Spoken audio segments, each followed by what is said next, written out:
13 at Dinner by Agatha Christie. Chapter 1. A Theatrical Party. The memory of the public is short. Already the intense interest and excitement aroused by the murder of George Alfred St. Vincent Marsh, 4th Baron Edgware, is a thing past and forgotten. Newer sensations have taken its place. My friend Hercule Poirot was never openly mentioned in connection with the case. This, I may say, was entirely in accordance with his own wishes. He did not choose to appear in it. The credit went elsewhere, and that is how he wished it to be. Moreover, from Poirot's own peculiar private point of view, the case was one of his failures.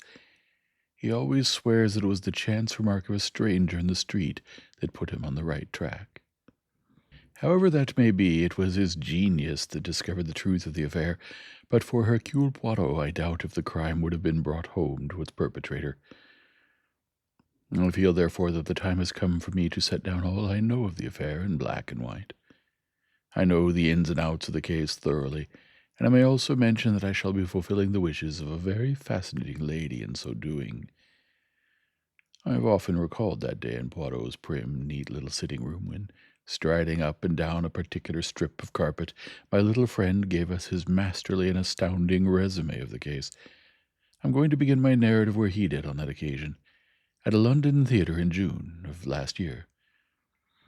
Carlotta Adams was quite the rage in London at that moment. The year before she had given a couple of matinees which had been a wild success. This year she had a 3-week season, of which this was the last night, but one. Carlotta Adams was an American girl with the most amazing talent for single-handed sketches, unhampered by makeup or scenery. She seemed to speak every language with ease. Her sketch of an evening in a foreign hotel was really wonderful. In turn, American tourists, German tourists, middle-class English families, questionable ladies, impoverished Russian aristocrats, and weary, discreet waiters all flitted across the scene. Her sketches went from grave to gay and back again. Her dying Czechoslovakian woman in hospital brought a lump to the throat. A minute later we were rocking with laughter as a dentist plied his trade and chatted amiably with his victims. Her program closed with what she announced as some imitations. Here again she was amazingly clever. Without makeup of any kind, her features seemed to dissolve suddenly and reform themselves into those of a famous politician, or well-known actress, or society beauty. In each character she gave a short, typical speech. These speeches, by the way, were remarkably clever. They seemed to hit off every weakness of the subject selected. One of her last impersonations was Jane Wilkinson, a talented young American actress well known in London. It was really very clever. Inanities slipped off her tongue, charged with some powerful emotional appeal, so that in spite of yourself you felt that each word was uttered with some potent and fundamental meaning. Her voice, exquisitely toned, with a deep, husky note in it, was intoxicating. The restrained gestures, each strangely significant, the slightly swaying body, the impression even of strong physical beauty. How she did it I cannot think. I had always been an admirer of the beautiful Jane Wilkinson. She had thrilled me in her emotional parts, and I had always maintained, in face of those who admitted her beauty but declared she was no actress, that she had considerable histrionic powers. It was a little uncanny to hear that well-known, slightly husky voice with the fatalistic drop in it that had stirred me so often, and to watch that seemingly poignant gesture of the slowly closing and unclosing hand, and the sudden throw-back of the head with the hair shaken back from the face, that I realized she always gave at the close of a dramatic scene. Jane Wilkinson was one of those actresses who had left the stage on her marriage, only to return to it a couple of years later.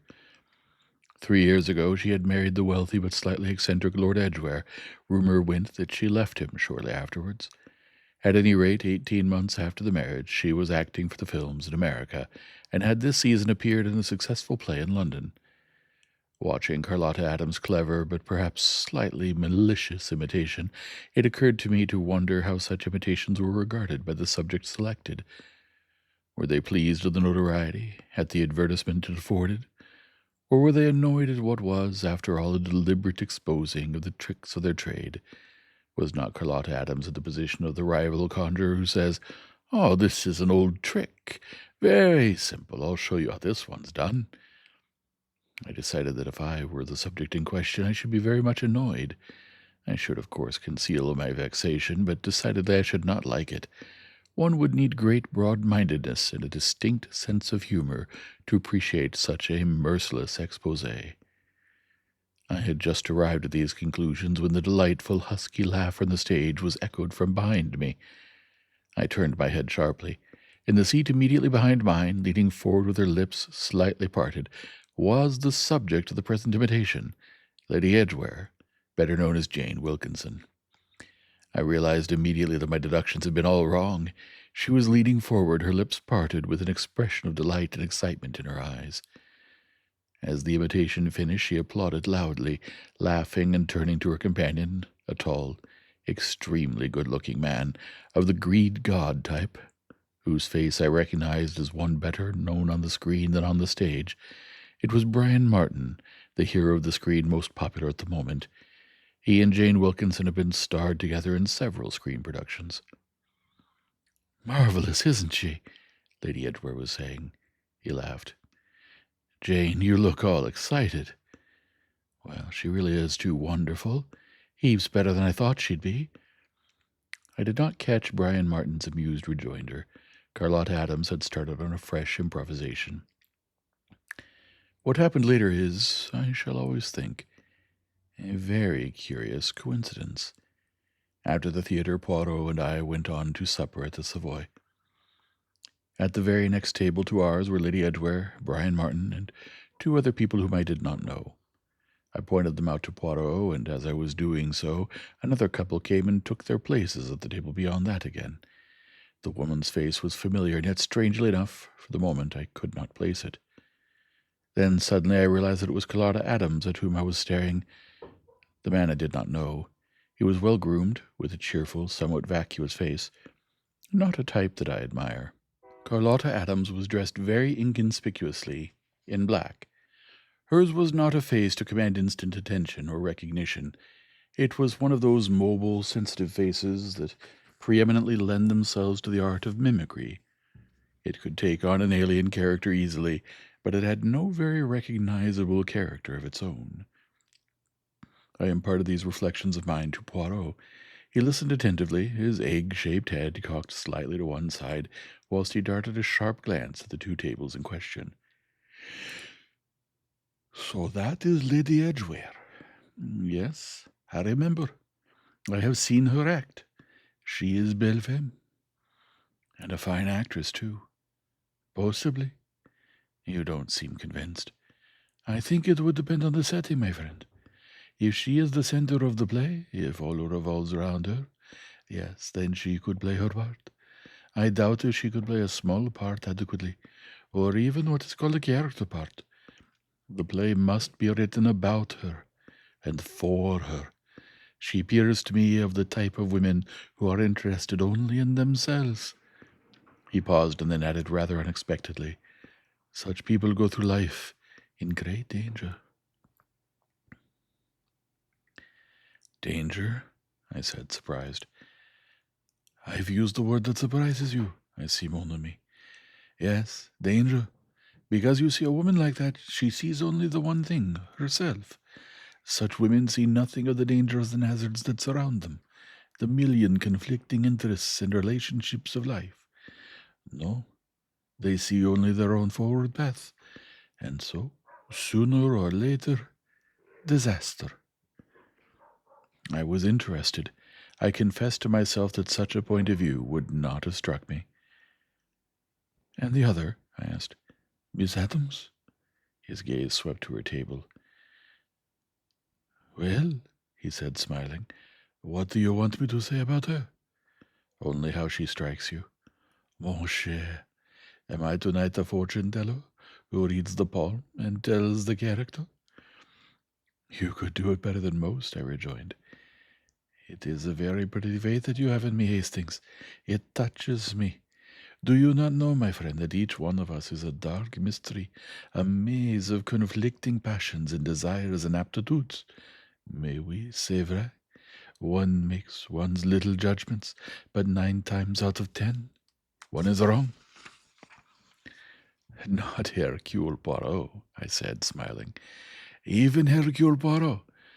Oh, I know very well that you have always a little idea that I am conceited, but indeed I assure you, I am really a very humble person." I laughed. "You? Humble?" "It is so, except I confess it, that I am a little proud of my mustaches.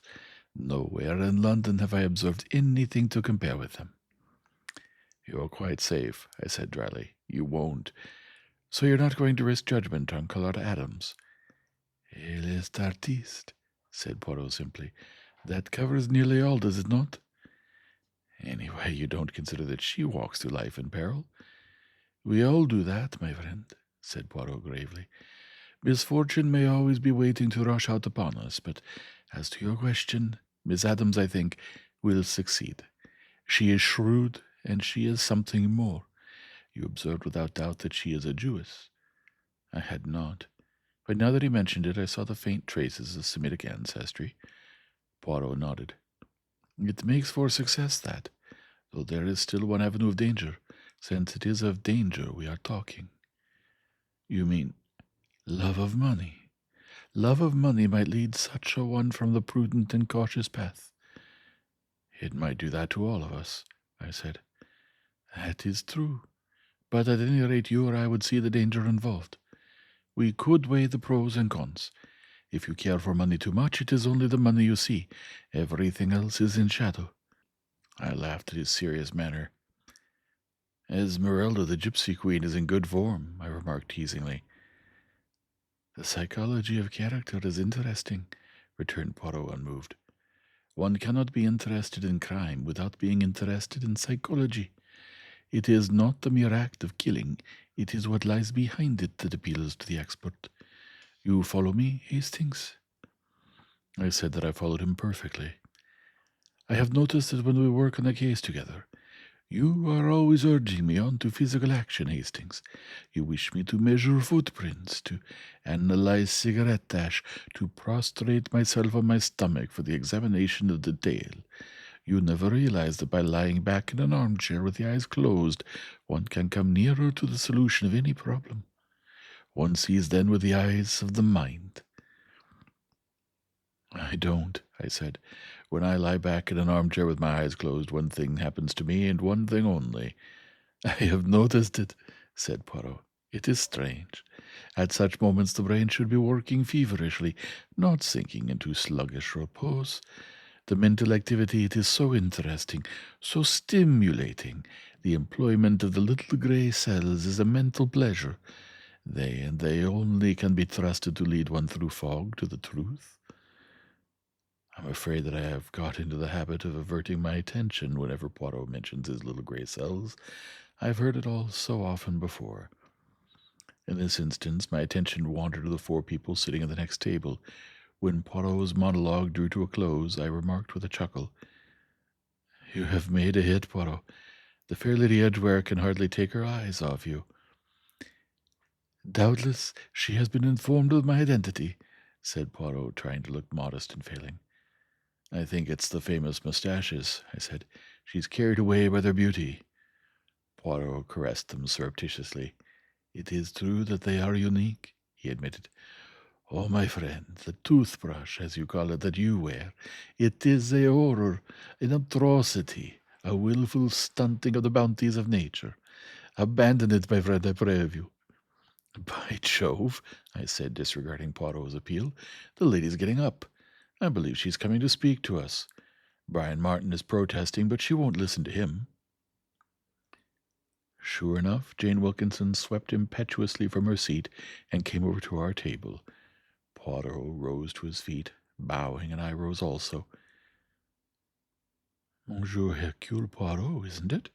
said the soft, husky voice. "At your service? Monsieur Poirot, I want to talk to you. I must talk to you." "But certainly, madame. Will you not sit down?" "No, no, not here. I want to talk to you privately. We'll go right upstairs to my suite." Brian Martin had joined her. He spoke now with a deprecating laugh. You must wait a little, Jane. We're in the middle of supper. So is Monsieur Poirot. But Jane Wilkinson was not so easily turned from her purpose. Why, Brian? What does that matter? We'll have supper sent up to the suite. Speak to them about it, will you? And Brian. She went after him as he was turning away and appeared to urge some course upon him. He stood out about it, I gathered, shaking his head and frowning. But she spoke even more emphatically, and finally, with a shrug of the shoulders, he gave way. Once or twice during her speech to him, she had glanced at the table where Carlotta Adams sat, and I wondered if what she were suggesting had anything to do with the American girl. Her point gained, Jane came back, radiant. We'll go right up now, she said, and included me in a dazzling smile. The question of our agreeing or not agreeing to her plan did not seem to occur to her mind. She swept us off without a shade of apology. It is the greatest luck just seeing you here this evening, Monsieur Poirot, she said as she led the way to the lift. It's wonderful everything seems to turn out right for me. I'd just been thinking and wondering what on earth I was going to do. And I looked up, and there you were at the next table. And I said to myself, Monsieur Poirot will tell me what to do. She broke off to say, second floor, to the lift boy. If I can be of aid to you, began Poirot. I'm sure you can. I've heard you're just the most marvelous man that ever existed. Somebody's got to get me out of the tangle I'm in, and I feel you're just the man to do it. We got out to the second floor, and she led the way along the corridor, paused at a door, and entered one of the most opulent of the Savoy suites. Casting her white fur wrap on one chair and her small jeweled bag on the table, the actress sank onto a chair and exclaimed, Monsieur Poirot, somehow or other I've just got to get rid of my husband. End of Chapter 1. Chapter 2. A Supper Party. After a moment's astonishment, Poirot recovered himself. But, madame, he said, his eyes twinkling, getting rid of husbands is not my specialty. Well, of course, I know that. It is a lawyer you require. That's just where you're wrong. I'm just about sick and tired of lawyers.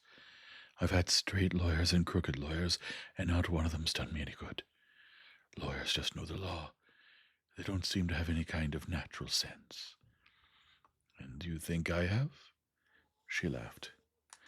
I've heard that you're the cat's whiskers, Monsieur Poirot. Call me? The cat's whiskers? I do not understand. Well, that you're it. Madame, I may or may not have brains. As a matter of fact, I have. Why pretend? But your little affair, it is not my genre. I don't see why not. It's a problem. Oh, a problem? And it's difficult, went on Jane Wilkinson. I should say that you weren't the man to shy at difficulties. Let me compliment you on your insight, madame. But all the same, I do not make the investigations for divorce. It is not pretty, ce métier-là. My dear man, I'm not asking you to do spying work. It wouldn't do any good. But I've just got to get rid of the man, and I'm sure you could tell me how to do it. Poirot paused a while before replying. When he did, there was a new note in his voice. First tell me, madame, why you are so anxious to get rid of Lord Edgware. There was no delay or hesitation about her answer. It came swift and pat. Why, of course, I want to get married again. What other reason could there be? Her great blue eyes opened ingenuously. But surely a divorce should be easy to obtain. You don't know my husband, Monsieur Poirot. He's... She shivered. I don't know how to explain it. He's a queer man. He's not like other people. She paused and then went on. He should never have married anyone. I know what I'm talking about. I just can't describe him, but he's queer. His first wife, ran away from him, left a baby of 3 months behind. He never divorced her, and she died miserably abroad somewhere. Then he married me. Well, I couldn't stick it.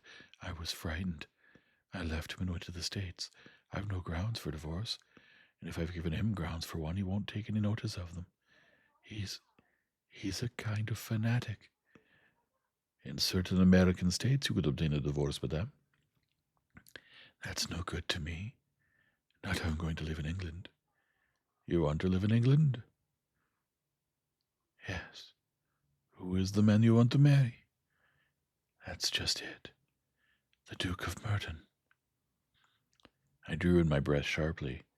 The Duke of Merton had so far been the despair of matchmaking mammas. A young man of monkish tendency, a violent Anglo-Catholic, he was reported to be completely under the thumb of his mother, the redoubtable Dowager Duchess.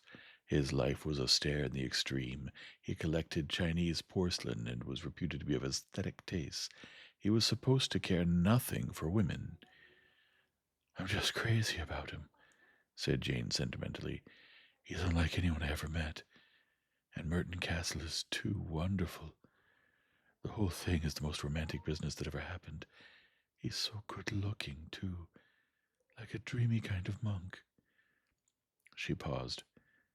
I'm going to give up the stage when I marry. I just don't seem to care about it anymore. In the meantime, said Poirot dryly, Lord Edgware stands in the way of these romantic dreams. Yes, and it's driving me to distraction. She leaned back thoughtfully. Of course, if we were only in Chicago, I could get him bumped off quite easily. But you don't seem to run into gunmen over here. Over here, said Poirot, smiling, we consider that every human being has the right to live. Well, I don't know about that. I guess you'd be better off without some of your politicians. And knowing what I do of Edgware, I think he'd be no loss. Rather the contrary. There was a knock at the door, and a waiter entered with supper dishes. Jane Wilkinson continued to discuss her problems with no appreciation of his presence. But I don't want you to kill him for me, Monsieur Poirot. Merci, madame. I thought perhaps you might argue with him in some clever way, get him to give in to the idea of divorce. I'm sure you could. I think you overrate my persuasive powers, madame. Oh, but you can surely think of something, Monsieur Poirot. She leaned forward, her blue eyes opened wide again. You'd like me to be happy, wouldn't you? Her voice was soft, low, and deliciously seductive. I should like everyone to be happy, said Poirot cautiously. Yes, but I wasn't thinking of everybody. I was thinking of just me. I should say that you always do that, madame. He smiled. You think I'm selfish?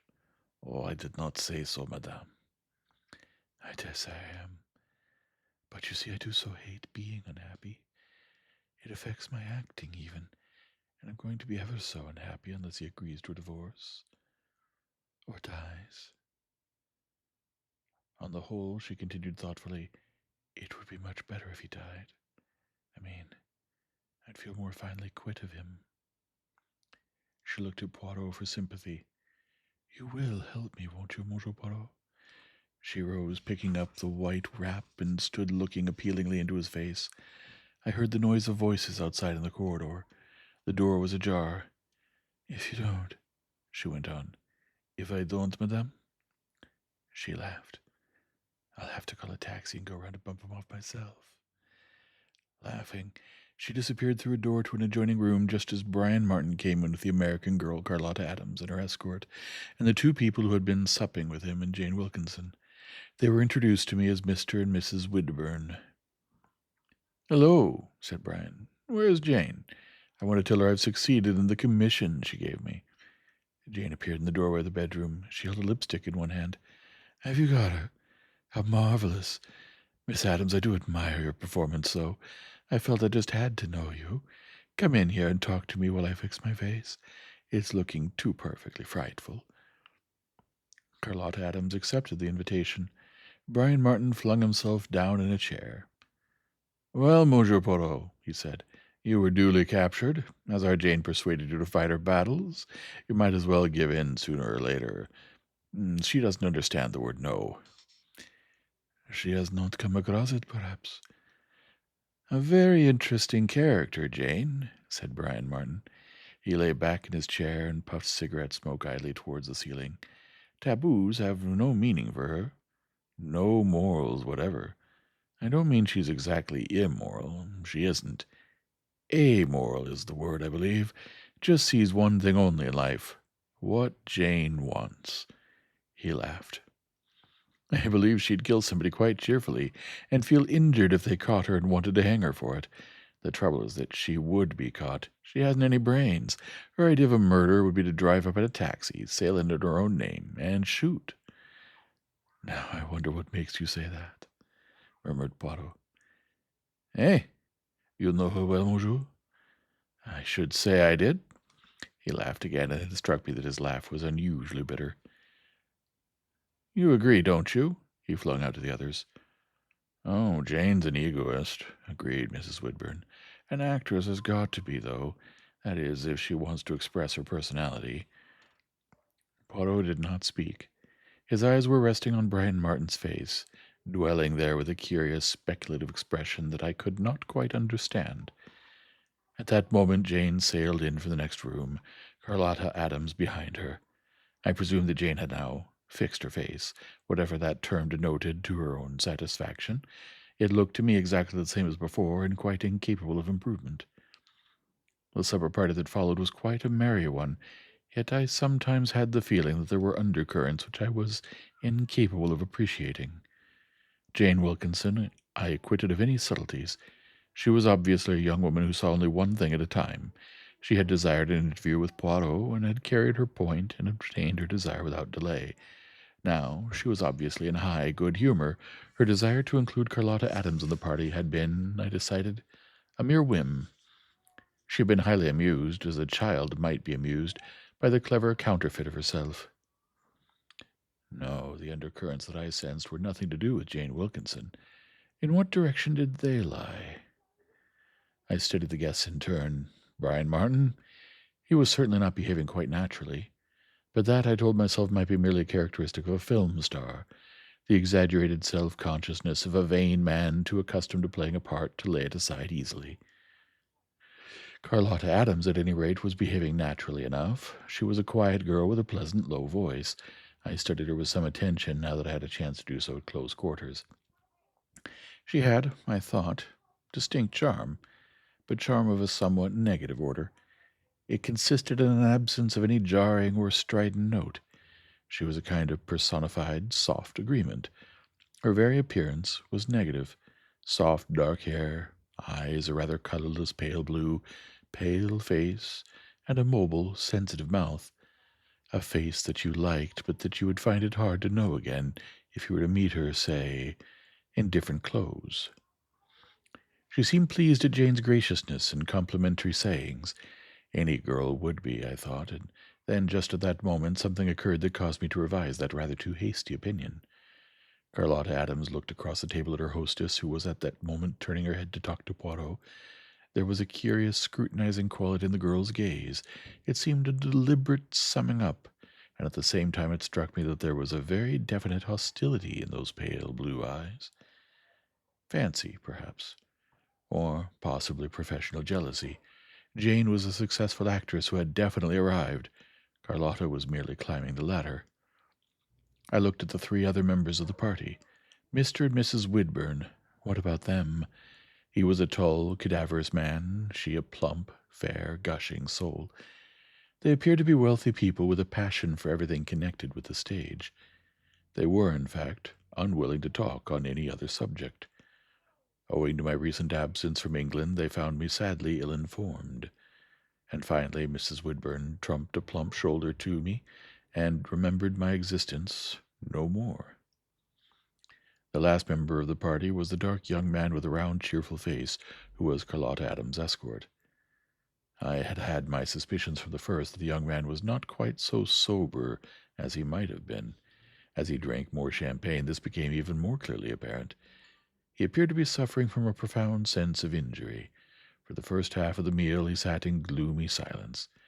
Towards the latter half he unbosomed himself to me, apparently under the impression that I was one of his oldest friends. What I mean to say, he said. "It isn't. No, dear old chap, it isn't." I omit the slight slurring together of the words. "I mean to say," he went on, "I ask you. I mean, if you take a girl, well, I mean button in, going round upsetting things, not as though I'd ever said a word to her I shouldn't have done. She's not the sort, Puritan fathers, the Mayflower, all that. Dash it, the girl's straight. What I mean is, what was I saying?" "That it was hard lines," I said soothingly. "Well, dash it all, it is. Dash it. I had to borrow the money from this Beano for my tailor.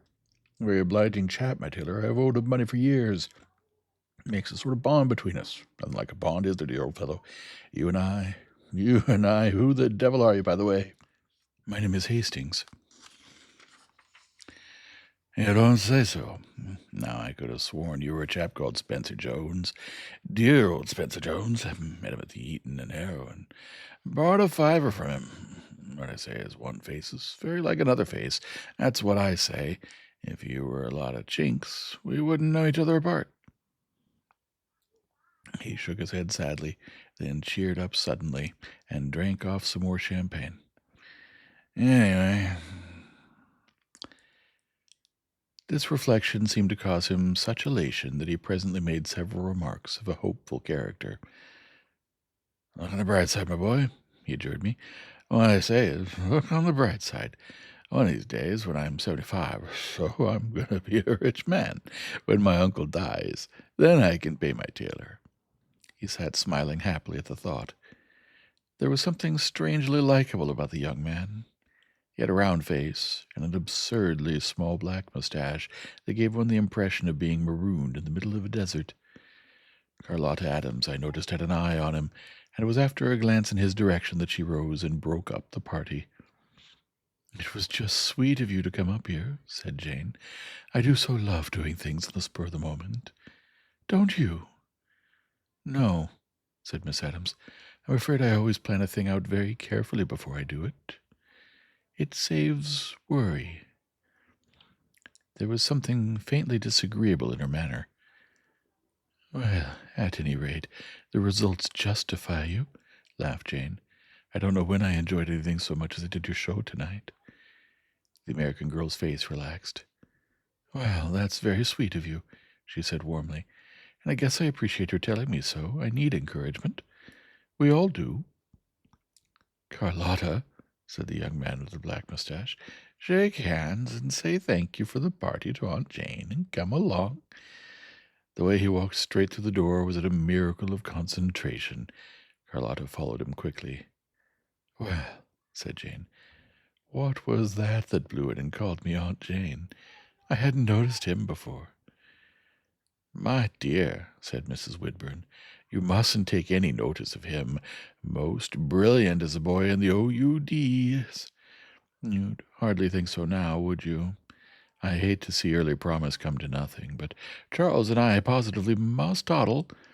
The Whitburns duly toddled, and Brian Martin went with them. "Well, Monsieur Poirot," he smiled at her. "Eh bien, Lady Edgware? For goodness sake, don't call me that.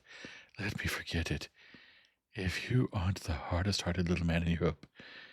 But no, no, I am not hard-hearted. Poirot, I thought, had had quite enough champagne, possibly a glass too much. Then you'll go and see my husband, and make him do what I want?" "I will go and see him," Poirot promised cautiously. "And if he turns you down, as he will, you'll think of a clever plan. They say you're the cleverest man in England, Monsieur Poirot." "Madame, when I am hard-hearted, it is Europe you mention, but for cleverness you say only England." "If you put this through, I'll say the universe." Poirot raised a deprecating hand. "Madame, I promise nothing. In the interests of the psychology, I will endeavor to arrange a meeting with your husband. Psychoanalyze him as much as you like. Maybe it would do him good. But you've got to pull it off for my sake. I've got to have my romance, Monsieur Poirot." She added dreamily, "Just think of the sensation it will make." End of Chapter 2. Chapter 3. The Man with the Gold Tooth. It was a few days later, when we were sitting at breakfast, that Poirot flung across to me a letter that he had just opened. "Well, mon ami," he said, "what do you think of that?" The note was from Lord Edgware, and in stiff formal language it made an appointment for the following day at 11. I must say that I was very much surprised. I had taken Poirot's words as uttered lightly in a convivial moment, and I had had no idea that he had actually taken steps to carry out his promise. Poirot, who was very quick-witted, read my mind, and his eyes twinkled a little. "But yes, mon ami, it was not solely the champagne." "I didn't mean that." But yes, you thought to yourself, the poor old one, he has the spirit of the party. He promises things that he will not perform, that he has no intention of performing. But, my friend, the promises of Hercule Poirot are sacred." He drew himself up in a stately manner as he said the last words. Of course, I knew that," I said hastily. "But I thought that perhaps your judgment was slightly, what shall I say, influenced?" "I am not in the habit of letting my judgment be influenced, as you call it, Hastings. The best and driest of champagne, the most golden-haired and seductive of women, nothing influences the judgment of Hercule Poirot. No, mon ami, I am interested. That is all." "In Jane Wilkinson's love affair?" "Not exactly that. Her love affair, as you call it, is a very commonplace business. It is a step in the successful career of a very beautiful woman. If the Duke of Merton had neither a title nor wealth, his romantic likeness to a dreamy monk would no longer interest the lady. No, Hastings, what intrigues me is the psychology of the matter, the interplay of character. I welcome the chance of studying Lord Edgware at close quarters." "You do not expect to be successful in your mission?" "Pourquoi pas? Every man has his weak spot. Do not imagine, Hastings, that because I am studying the case from a psychological standpoint, I shall not try my best to succeed in the commission entrusted to me. I always enjoy exercising my ingenuity." I had feared an allusion to the little gray cells, and was thankful to be spared it. "So we go to Regent Gate at 11 tomorrow," I said. "We?" Poirot raised his eyebrows quizzically. "Poirot," I cried, "you're not going to leave me behind. I always go with you. If it were a crime, a mysterious poisoning case, an assassination, these are the things your soul delights in. But a mere matter of social adjustment?" "Not another word," I said determinedly. "I'm coming." Poirot laughed gently, and at that moment we were told that a gentleman had called. To our great surprise, our visitor proved to be Brian Martin. The actor looked older by daylight. He was still handsome, but it was a kind of ravaged handsomeness.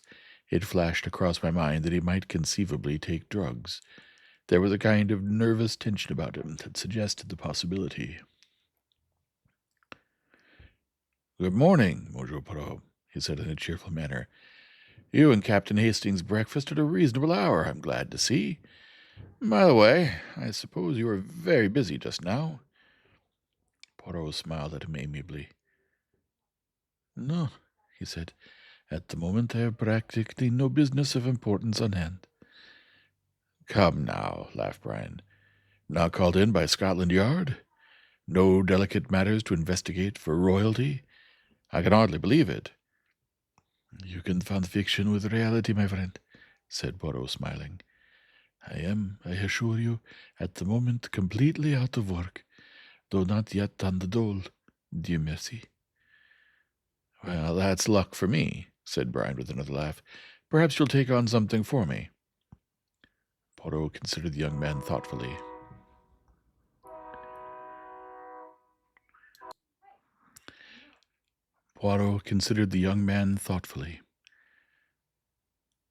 "You have a problem for me, yes?" he said in a minute or two. "Well, it's like this. I have, and I haven't." This time his laugh was rather nervous, Still considering him thoughtfully, Poirot indicated a chair. The young man took it. He sat facing us, for I had taken a seat by Poirot's side. "And now," said Poirot, "let us hear all about it." Brian Martin still seemed to have a little difficulty in getting under way. "The trouble is that I can't tell you quite as much as I'd like to," he hesitated. "It's difficult. You see, the whole business started in America." "In America, yes?" "A mere incident first drew my attention to it. As a matter of fact, I was traveling by train and noticed a certain fellow, an ugly little chap, clean-shaven, glasses, and a gold tooth." "Ah, a gold tooth." "Exactly. That's really the crux of the matter." Poirot nodded his head several times. "I begin to comprehend. Go on." "Well, as I say, I just noticed the fellow. I was traveling, by the way, to New York. 6 months later, I was in Los Angeles, and I noticed the fellow again. Don't know why I should have, but I did. Still nothing in that." "Continue." "A month afterwards, I had occasion to go to Seattle, and shortly after I got there, who should I see but my friend again, only this time he wore a beard." "Distinctly curious." "Wasn't it? Of course, I didn't fancy it had anything to do with me at that time, but when I saw the man again in Los Angeles, beardless, in Chicago with a mustache and different eyebrows, and in a mountain village disguised as a hobo, well, I began to wonder." "Naturally." "And at last, well, it seemed odd, but not a doubt about it, I was being what you called shadowed." "Most remarkable." "Wasn't it? And that I made sure of it. Wherever I was, there, somewhere near at hand, was my shadow made up in different disguises. Fortunately, owing to the gold tooth, I could always spot him." "Ah, that gold tooth, it was a very fortunate occurrence." "It was." "Pardon me, Mr. Martin, but did you never speak to the man? Question him as to the reason of his persistent shadowing?" "No, I didn't." The actor hesitated. "I thought of doing so once or twice, but I always decided against it. It seemed to me that I should merely put the fellow on his guard and learn nothing. Possibly once they had discovered that I had spotted him, they would have put someone else on my track, someone whom I might not recognize." "In effect, someone without that useful gold tooth." "Exactly. I may have been wrong, but that's how I figured it out." "Now, Mr. Martin, you referred to they just now. Whom did you mean by they?" "It was a mere figure of speech used for convenience. I assumed, I don't know why, a nebulous they in the background." "Have you any reason for that belief?" "None." "You mean you have no conception of who could want you shadowed, or for what purpose?" "Not the slightest. At least—" "Continue," said Poirot encouragingly. "I have an idea," said Brian Martin slowly. "It's a mere guess on my part, mind. A guess may be very successful sometimes, Bonjour. It concerns a certain incident that took place in London about 2 years ago. It was a slight incident, but an inexplicable and an unforgettable one. I've often wondered and puzzled over it. Just because I could find no explanation of it at the time, I'm inclined to wonder if this shadowing business might not be connected in some way with it. But for the life of me, I can't see why or how." "Perhaps I can." "Yes, but you see," Brian Martin's embarrassment returned, "the awkward thing is that I can't tell you about it. Not now, that is. In a day or so I might be able to." Stung into further speech by Poirot's inquiring glance, he continued desperately. "You see, a girl was concerned in it." "Ah, parfaitement. An English girl." "Yes, at least. Why?" "Very simple. You cannot tell me now, but you hope to do so in a day or two. That means that you want to obtain the consent of the young lady. Therefore, she is in England. Also, she must have been in England during the time you were shadowed, for if she had been in America, you would have sought her out then and there. Therefore, since she has been in England for the last 18 months, She is probably, though not certainly, English. It is good reasoning, that, eh? Rather. Now tell me, Monsieur Poirot, if I get her permission, will you look into the matter for me? There was a pause. Poirot seemed to be debating the matter in his mind. Finally he said, "Why have you come to me before going to her?" "Well, I thought—" He hesitated. "I wanted to persuade her to clear things up. I mean, to let things be cleared up by you.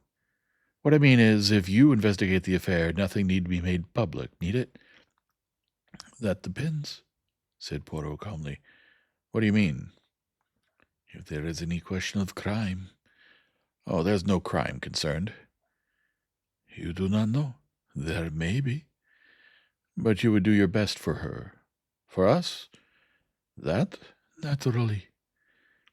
He was silent for a moment and then said, "Tell me, this follower of yours, this shadow, of what age was he?" "Oh, quite youngish, about 30. "Ah," said Poirot, "that is indeed remarkable. Yes, that makes the whole thing very much more interesting." I stared at him. So did Brian Martin. This remark of his was, I am sure, equally inexplicable to us both. Brian questioned me with a lift of his eyebrows. I shook my head. "Yes," murmured Poirot, "it makes the whole story very interesting." "He may have been older," said Brian doubtfully, "but I don't think so." "No, no. I'm sure your observation is quite accurate, Monsieur Martin. Very interesting, extraordinarily interesting." Rather taken aback by Poirot's enigmatical words, Brian Martin seemed at a loss what to say or do next. He started making desultory conversation. "An amusing party the other night," he said. "Jane Wilkinson is the most high-handed woman that ever existed." "She has the single vision," said Poirot, smiling.